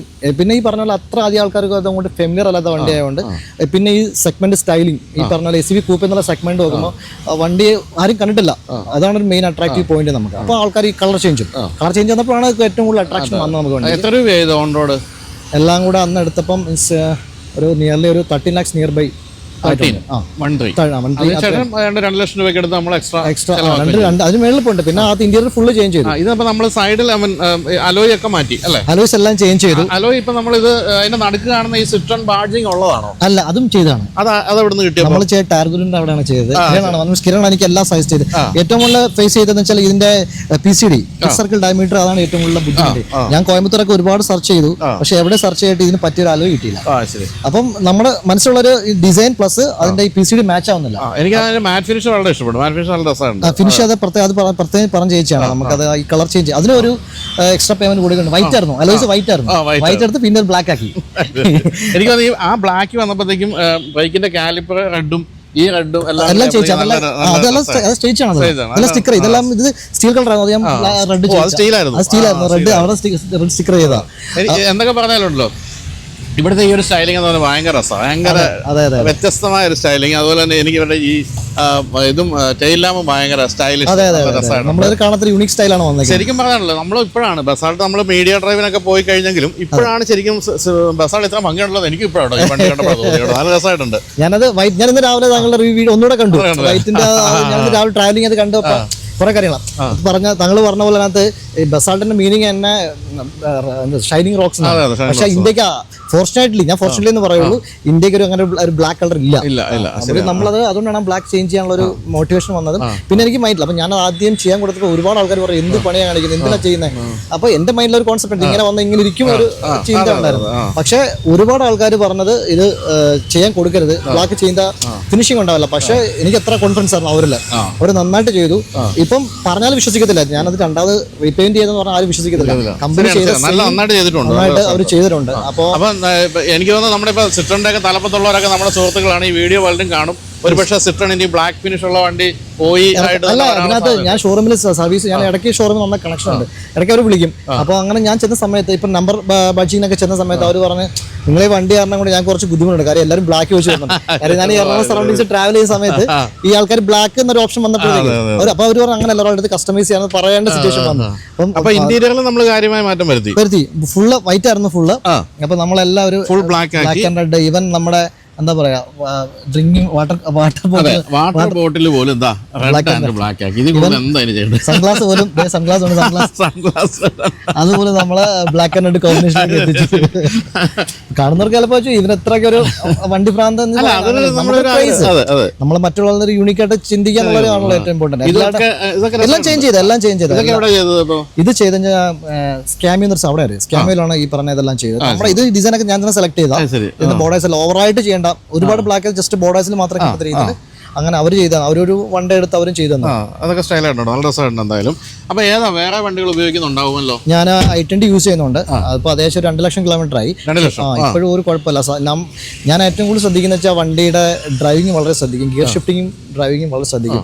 കാര്യം നമ്മൾ അത് ഇപ്പോഴും ഒരു കുഴപ്പമില്ല, പെർഫെക്റ്റ് കണ്ടീഷനാണ്. അതുപോലെ അത് ഞാൻ റീപെയിന്റ് ചെയ്തു. കാര്യം ഇത്രയും വർഷം പഴക്കമുള്ളൊന്നും റീപെയിന്റ് ചെയ്തു. ഇടയ്ക്ക് കുറച്ചുള്ള ഒരു പോളോ യൂസ് ചെയ്യായിരുന്നു. റെഡ് ഒരു പോളോ ഉണ്ടായിരുന്നു, അത് യൂസ് ചെയ്തു. പക്ഷെ അത് മൈലേജിന് കുറച്ച് ഉള്ളതുകൊണ്ട് നമ്മുടെ ഒഫീഷ്യൽ കാര്യങ്ങൾക്കൊന്നും അത് പറ്റത്തില്ല. മൈലേജ് നോക്കിയോ? ഇപ്പൊ മൈലേജ് നോക്കി. ഇത് കമ്പനി ഓപ്റ്റ് ചെയ്യുന്ന 18 പറഞ്ഞേക്കുന്നത്. സ്റ്റാർട്ടിങ് 10 ഉണ്ടായിരുന്നു, ഇപ്പൊ 13 ആയിട്ടുണ്ട്. ഇപ്പൊ ഫസ്റ്റ് സർവീസ് കഴിഞ്ഞിട്ടുള്ളൂ, 2600 കിലോമീറ്റർ ആയിട്ടുള്ളൂ. അപ്പൊ എന്തായാലും 13 ആയിട്ടുണ്ട് ഇപ്പൊ നിലവിൽ. ഗിയർ ഷിഫ്റ്റ് ഒക്കെ എങ്ങനെയുണ്ട്? നല്ല സ്മൂത്താണ് ഗിയർ ഷിഫ്റ്റിംഗ്. അത് ഞാൻ പറഞ്ഞു, നമ്മൾ ഡ്രൈവിംഗ് ഒരു 60 ആ ഒരു മെയിൻറ്റെയിൻ ചെയ്ത് ഉറപ്പായിട്ടും മൈലേജ് കയറുന്ന ഒരു പ്രതീക്ഷയാണ്. ഞാൻ റാഷ് ഡ്രൈവ് ചെയ്യില്ല. നമ്മൾ ഒഫീഷ്യൽ ട്രാവൽ ആയാൽ പോലും നമ്മൾ ഒരു കംഫർട്ട് ലെവലേ പോകാറുള്ളൂ. അതുപോലെ എന്തെങ്കിലും സർവീസ് പാക്കേജ് എടുത്തിട്ടുണ്ടോ? എടുത്തിട്ടില്ല, നിലവിൽ പാക്കേജസ് എടുത്തിട്ടില്ല. അപ്പോൾ എവിടെ സർവീസ് മീൻസ് കോസ്റ്റ് കുറച്ച് മറ്റുള്ള കമ്പാരിറ്റീവ്ലി നമ്മൾ നോക്കുമ്പോൾ കോസ്റ്റ് കുറവാണ്. അവരുടെ സൈഡിൽ അത് പബ്ലിഷ് ചെയ്തിട്ടുണ്ട്. അപ്പോൾ അതിനപ്പുറത്തേക്ക് വരാൻ ചാൻസ് ഇല്ല. പിന്നെ ചെറിയ കാര്യങ്ങളൊക്കെ വന്നപ്പോൾ ഞാൻ വിളിച്ചത് നല്ല സർവീസാണ്. സർവീസിനുള്ള രേഖയൊക്കെ നല്ല രീതിയിൽ നമ്മൾ സപ്പോർട്ട് ചെയ്യുന്നുണ്ട്. എന്തെങ്കിലും ചെറിയ കാര്യങ്ങൾ നമ്മൾ ഇത് അലോയ്സ് ചേഞ്ച് സമയത്ത് ഒരു ബോൾട്ട് ഇങ്ങനെ ചെറിയൊരു കംപ്ലൈൻറ്റ് ഉണ്ടായിരുന്നു. അപ്പോൾ അത് പറഞ്ഞപ്പോൾ തന്നെ എനിക്ക് 2 എത്തിച്ചു, ഓണത്തിന് 2 എത്തിച്ചു തന്നത്. അതൊക്കെ മാറി തന്നു. അങ്ങനെ നല്ല സപ്പോർട്ടാണ് നമുക്ക്. എന്തെങ്കിലും കൂടി ഉണ്ടായിരുന്നെങ്കിൽ തോന്നിയ എന്തെങ്കിലും ഫീച്ചർ ഉണ്ടോ? ഫീച്ചേഴ്സ് നമുക്കിനകത്ത് വേണ്ടിയെന്ന് വെച്ചാൽ ഒരു പുഷ് ബട്ടൺ സ്റ്റാർട്ട്, അത് വളരെ ഇമ്പോർട്ടൻ്റ് ആണ്. അതുണ്ടായിരുന്നെങ്കിൽ കുറച്ചുകൂടെ ഇതായിരുന്നു. പിന്നെ ഒരു പനോരമിക് സൺറൂഫ് ബുദ്ധിമുട്ടാണ്, കാര്യം റൂഫിംഗ് ആയിട്ട് പാടായിരിക്കും. എങ്കിലും നോർമൽ ഒരു സൺറൂഫ് ഉണ്ടായിരുന്നു, സിംഗിൾ പെയിൻ ആയിരുന്നു കുറച്ചുകൂടെ ഒരു പ്രീമിയം. കാര്യം ഇതിൽ വെച്ച് നല്ല പ്രീമിയം ഒരു എന്താ പറയുക, ഒരു BM-ന്റെ ഒരു SX മോഡൽ ഉണ്ടല്ലോ, BM-ന്റെ അപ്പൊ അതിന്റെ ഒരു മോഡലൊക്കെ ചില ആൾക്കാർക്ക് ഫീൽ ചെയ്യുന്നു പെട്ടെന്ന്. അപ്പൊ അതിന്റെയൊക്കെ ഒരു ചെറിയ അത്രയും വാങ്ങിക്കാൻ പൈസ ഇല്ലാത്തതുകൊണ്ട് നമ്മൾ ഇതിൽ വാങ്ങിച്ച് സംതൃപ്തി അടയാന്നുള്ളതാണ്. പിന്നെ എനിക്ക് തോന്നുന്നത് ഈ സിട്രോൺ വന്നപ്പോൾ തൊട്ട് ചീത്തപ്പേര് വരാതിരിക്കാൻ വേണ്ടി സർവീസ് കോസ്റ്റ് ഒക്കെ വളരെ കുറച്ച് തന്നെയാണ് വന്നത്. പൊതുവെ നമുക്കറിയാലോ ഫ്രഞ്ച് ഒരു ബ്രാൻഡ് എന്നൊക്കെ പറയുമ്പോൾ നമ്മുടെയൊക്കെ മനസ്സിൽ വലിയ സർവീസ് കോസ്റ്റ് അതൊന്നും ഇല്ല, വളരെ മിതമായിട്ടാണ്. തന്നെയല്ല എനിക്ക് ഏറ്റവും ഇമ്പോർട്ടൻ്റ് ആയിട്ട് തോന്നുന്നത് വെച്ചാൽ നമ്മളിപ്പോൾ ഇവരുടെ ഏത് കാര്യത്തിന് പോയാലും ഇവരുടെ ഇന്ത്യ പ്ലാൻസ് ഭയങ്കര അഗ്രസീവാണ്. അപ്പോൾ ഇപ്പം അങ്ങനെ വലിയ സെയിലൊന്നും ഇല്ലെങ്കിൽ പോലും ഇവർ ഈവൻ 5 വർഷത്തെ മുന്നോട്ടുള്ള കാര്യങ്ങൾ പോലും നമ്മുടെ ഇത് പറയാം. അത്രയ്ക്ക്, അതായത് ആദ്യകാലത്ത് കച്ചവടം ഇല്ലെങ്കിൽ പോലും കമ്പനി ഇന്ത്യയിൽ ഉണ്ടാകുമെന്ന് ഉറപ്പ് തരുന്ന രീതിയിലുള്ള എല്ലാവരും ചോദിച്ചു. ഞാൻ വണ്ടിയുടെ സമയത്ത് എല്ലാവരും ചോദിച്ചു ആളുടെ ഇല്ലാത്ത എന്താണ്, പിന്നെ ഫോണിനൊക്കെ സംഭവിച്ച പോലെ കമ്പനി നിർത്തിപ്പോയ സ്പെയർ പാർട്സ് ഒക്കെ. ഞാൻ പറഞ്ഞ അവിടെ ഒബ്വിയസ്ലി അത് കിട്ടും. ഒരു വണ്ടി ഒരു ലോഞ്ച്, ഒരു രാജ്യത്ത് ലോഞ്ച് ചെയ്യണമെങ്കിൽ എന്തായാലും സ്പെയർ പാർട്സിന്റെ അവൈലബിലിറ്റി. പിന്നെ ഇന്നത്തെ കാലത്ത് എല്ലാം ഓൺലൈൻ അവൈലബിലിറ്റി ഉള്ള സംഭവമാണ്, കിട്ടും. അതിനകത്ത് പഠിക്കേണ്ട ആവശ്യമില്ല. പിന്നെ ഒന്നും നമുക്ക് ഗ്യാരണ്ടി ഇല്ല, ലൈഫിൽ ഒന്നും നമ്മളൊന്നും ഗ്യാരണ്ടി ഇല്ല. അത്ര വലിയ ഗ്യാരണ്ടി നമ്മൾ വണ്ടിക്ക് കൊടുക്കേണ്ട ആവശ്യമില്ല. ഉള്ളിടത്തോളം നമ്മൾ നന്നായിട്ട് യൂസ് ചെയ്യാം. അപ്പം നമ്മളെപ്പോഴും വണ്ടി നന്നായിട്ട് യൂസ് ചെയ്താൽ എത്ര വർഷം വേണം, എൻ്റെ ഒരു എക്സ്പീരിയൻസ് ഞാൻ പറയുന്നത്. ഇപ്പോഴും നമുക്ക് നമ്മുടെ വാഹനം, നമ്മൾ ഡ്രൈവിംഗ് പോലിരിക്കും എല്ലാ കാര്യങ്ങളും. നമ്മൾ റാഷ് ഡ്രൈവ് ചെയ്ത് വണ്ടി നമ്മുടെ ഡ്രൈവിങ്ങിൻ്റെ കംഫർട്ട് ലെവൽ നമ്മൾ തന്നെ സെൽഫായിട്ട് കൂട്ടാൻ നോക്കി കഴിഞ്ഞാൽ ഒരു പ്രശ്നമില്ല. വണ്ടിക്ക് എന്തായാലും ഒരു ലോങ് ആയിട്ട് ലൈഫ് ഉണ്ടാവും. അതാണ് എൻ്റെ ഒരു പേഴ്സണൽ എക്സ്പീരിയൻസ്. അതെ, തീർച്ചയായിട്ടും തന്നെയാണ്. എന്നാലും ധൈര്യമായിട്ട് ഇപ്പോൾ നല്ല മാജിക് കാർപ്പറ്റ് സസ്പെൻഷൻ എന്ന് പറയുന്ന സംഭവമാണ്. ഇവർ ഏറ്റവും മികച്ച സസ്പെൻഷനാണ്, ഒന്നാം തരം വാഹനങ്ങളുമാണ്. പിന്നെ എന്തുകൊണ്ടോ ഇന്ത്യക്കാരൊന്നും മടിച്ച് നിൽക്കുന്നുണ്ട് സിട്രോണിൻ്റെ കാര്യത്തിൽ, എന്തുകൊണ്ടാണെന്ന് അറിഞ്ഞൂടെ. ഇവരുടെ ഏറ്റവും മികച്ച വാഹനം ആദ്യം വന്ന മോഡലാണ് C5 എയർക്രോസ് ആണ്. അതിനിപ്പോൾ സെക്കൻഡ് ഹാൻഡ് ഒക്കെ പലരും, ഞാനിപ്പോൾ സജസ്റ്റ് ചെയ്തത് നമ്മുടെ ഒരു പ്രമുഖ സിനിമാ താരമൊക്കെ ഇപ്പോൾ എടുത്തിട്ടുണ്ട്. അവരൊക്കെ ഭയങ്കര ഹാപ്പിയാണ്. അപ്പോൾ എന്തായാലും പാഷൻ എന്ന് പറഞ്ഞ പോലെ ധൈര്യമായിട്ട് മുന്നോട്ട് പോവാം. തീർച്ചയായിട്ടും സന്തോഷം, വളരെ സന്തോഷം.